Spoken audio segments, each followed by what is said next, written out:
What's up, world? We are here live at Jazz Bones in Tacoma, Washington, with the man, the legend, the pioneer himself, Mr. Sir Mix-a-Lot.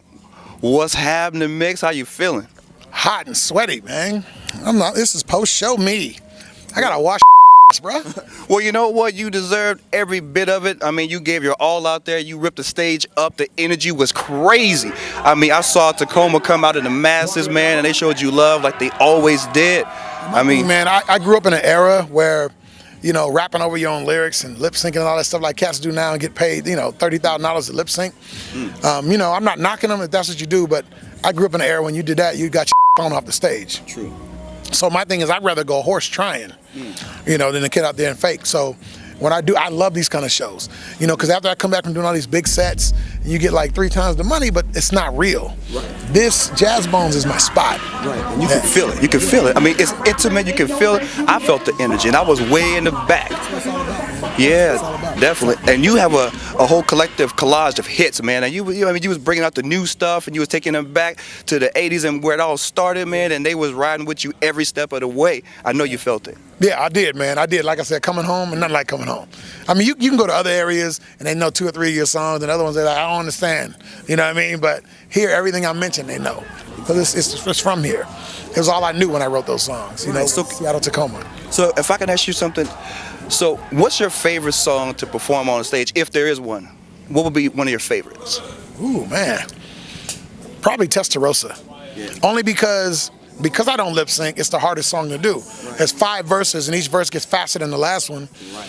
And something that Out of Sight and I work on a lot is replicating the delivery of the song. It's easy to holler. Like most cats grab the mic and they do this. I hate that, man. Right. You know, so my thing is to get the delivery to sound as clean as possible. You know, and like I said, if I go horse trying, I don't care. It's just keep it 100. And that's it. And to me, I feel that's the difference between someone that takes their craft and art seriously, or someone that's just kind of a duplicate, a copycat. Someone that just doesn't. They'll get a hot track and then they'll just put whatever and they'll just milk it. Yeah. And I want to do, you know, what I do is I'm not knocking nobody. I just try to do things that are different than everybody else. Right. Because it's what I've always been. Right. Coming from Seattle was kind of like maybe the best thing that ever happened to me. Really? Yeah. Because you got to remember what was going on when I started to take off. You had the gangster rap era that had just started on the West Coast, and everybody was talking about, you know, the whole Black Power thing on the East Coast. And I said, if I do either one of these, it's gonna come off as fake. So I had to just be me and keep it 100% Seattle. And it's like I grew like a fungus, and it works. And that's why every time I do something, when I see everybody zigging, I start zagging. That's how I am, you know. I'll definitely say that you from the start you created your own lane. Because when you first came out on the scene, you know, the Buttermilk Biscuits, Square Dance Rap, I was still in Louisiana. And I remember when the album first made it to my hood, my neighborhood, Alexandria, my homeboy, I mean, he blasted his record player, opened the door, man, and we all just ran on that. What is that? And it was just so different from what we were used to, what we heard. But, man, everyone just gravitated to it. And ever since then, it was like, I kind of followed your career, man, as a fan and as someone who just respected what you did, always created your own lane, you know. And I think being unique in this industry will take you to that longevity. You know what cracks me up about hip hop is that I meet a lot of these cats, and I'm like surprised at how intelligent they are, because many of them act stupid. Right. That's like the thing in hip hop, act stupid. So, you know, if you talk like this, so what we trying to do, and it's like to me, I've always felt you send mixed signals, and I'm not trying to be no role model, Lord knows I'm not, but you send mixed signals to kids when you act stupid. It gives them the impression that, mommy, I want to be like him, so I'm going to be stupid. And that's not cool. So I've never represented myself that way. Doesn't mean I'm the smartest guy on earth, but I can tell you this, when it comes to a lot of things going on in this game, I know about them. I've learned about them. I'll stick my face in the books on a lot of stuff. You know, I've been doing a lot of cats talking about technology. I was building headphones before it was even hip. I mean, when I say building stuff, I build it from scratch. I ain't talking about putting a battery in them. I'm talking about starting with capacitors, the speaker, the resistors, understanding what those components do in a unit. That's what I do, man. And so that's always been part of who I am, who Anthony Ray is. And it just extends. Mix-a-Lot grew up on 19th and Yesler Way. Okay. I grew up looking at pimps. That's what I did. I mean, pimps were across the street. I grew up around pimps, hoes, Cadillac those. So I know that. So that game is in my music, but I don't front like I'm a pimp. You know, it's just what I saw, I still can say without acting ignorant with it. That's me. Absolutely. So the whole term, you guys watching, dumbing down for your audience is not the thing to do. It ain't cool. You know, be intelligent, do your thing, learn your craft, and man. Rap has grown beyond that. I mean, you look at cats like Jay-Z, man. I mean, you look at cats like Diddy. These cats out here making paper, but more importantly, they're making decisions and they're doing things that in my era we weren't allowed to do. In my era, I was arguing with this dude. He said, "Mix, you ain't putting nobody on, man. You ain't putting nobody out." In my era, and I defy anybody to tell me otherwise. In my era, name one rap artist that put other rappers out. It didn't happen then because what they do is they give you this. I don't know if I could cuss or not, but they gave you this kind of a BS label. They gave me the name, they gave me the imprint, but I couldn't put nobody out. So there was no power. They gave us money, but no power. Now these cats got power. I mean, you look at what Macklemore did. The people could talk crazy about that man if you want. That's independent. He did that himself. Right. Exactly. Warner Brothers didn't hire him. He hired Warner Brothers. Right. That's game. Right. They came to him. Yeah, that's game, and that's where. That's how the game has evolved. So in my era, I wasn't allowed to put people on. It wasn't an option. Right. I tried. I did a record with a bunch of cats on it from the town and put money into it, shot a video, spent $100,000 on it, and it just died because they didn't promote it. So they said, okay, now that you're done with that, give us another Baby Got Back. That's really what the game was. I'm not hating on it because I made a lot of money at it. But power is not necessarily money. Absolutely. Yeah. So I know you're busy, and you know you've definitely graced us with a little bit of time. But I got one last question. So this whole rebirth, recycle thing, you know, shout out to Miss Nicki Minaj. How did that whole concept transpire? I mean, did she reach out to you, or was it through the management, the industry, the label? Because I think it was brilliant. But how? You know, my thing is it's kind of weird because I had heard about it. Okay. But nobody had called yet, so what was I gonna do? Call her up? What you doing? You know what I mean? I didn't. So she called one night. Here's what I'm doing. I got this track, and we heard some of the track. She said, but I want to do something different with the chorus. I said, what are you thinking? And she didn't ask me. She asked me, but she didn't need my info. Right. She's a beast in the studio. I mean, a lot of people look at Nicki and think all she do is buy shoes. No, Nicki Minaj is sharp. So she's got a good work ethic about herself. Oh man, let me tell you something. And in the video, I'm looking at this MYX. I'm like, oh, she's giving me love. No, that's her Moscato.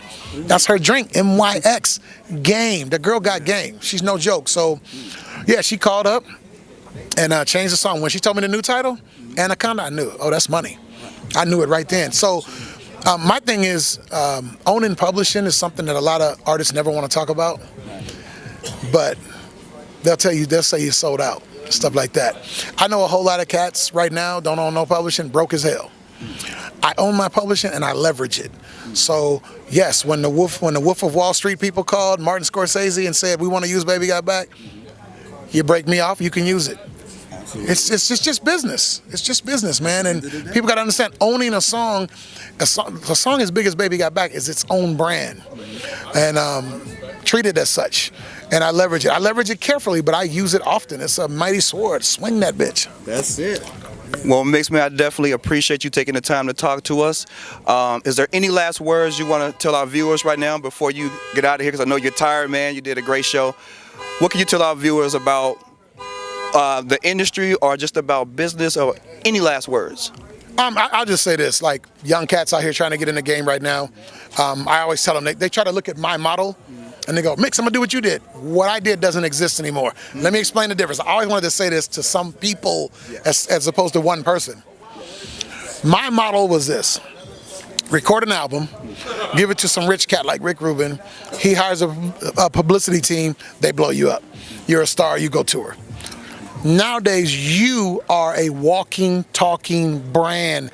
Everything you do, you own. Everything you say, you own. So if you get on Twitter talking about sucking dick, then you are not going to sell records. That's the bottom line. You need to treat everything you do in social media like a walking, talking brand, because once you get those followers, that's power. That's pure power. I mean, you know, when Mac went down and negotiated with Warner Brothers, all he had to do was go, 2 million followers. They need that. And that's where your power is. But some artists don't treat it like an art form because they're too obsessed with this phony ass respect. You ain't getting respect from lying about shooting somebody you never shot. Right. That ain't respect. That's just fake. Fake it. You know, that's just fake. So my thing is, Own yourself, man. Understand that you are a brand and treat it as such. You are a walking business.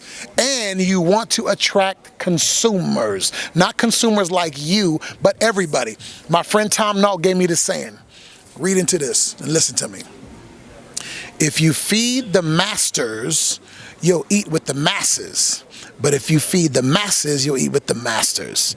What does that mean? If you do records just for you, you ain't gonna make no money. But if you do records for them, you'll get rich. Simple as that. And there you had it. Words of advice from some Mix-a-Lot, man. We appreciate you for taking the time to talk to us. We're live at Jazz Bones at Tacoma, Washington, channel ATV. This is your host, RJ, DC Productions. Peace, and we'll see y'all soon. Hey, Last word? Let me say this. These cats ain't talking about what they do. Like, let me tell you what these cats do. That's genius. Show up. They're capturing content. So you guys would think the only thing you do is rap. No. These guys show up, they capture content, they take that content, they turn it around, they deliver it to the artist, they allow the artist to monetize that content by running ads on those commercials. This is something that's a viable thing to do. Trust me, content is king in this business. So props to these cats right here. And they run line level audio out of the mixing board. That's what I like. I can't stand people that give me camera audio. That's all right, I can't cuss, huh? No, you can cuss. Oh, okay. Mix, my man. Right on, baby. We appreciate you. You a bad girl and your friends bad too. Oh. You a bad girl and your friends bad too. Oh. You a bad girl and your friends bad too. Oh. You a bad girl and your friends bad too. Oh.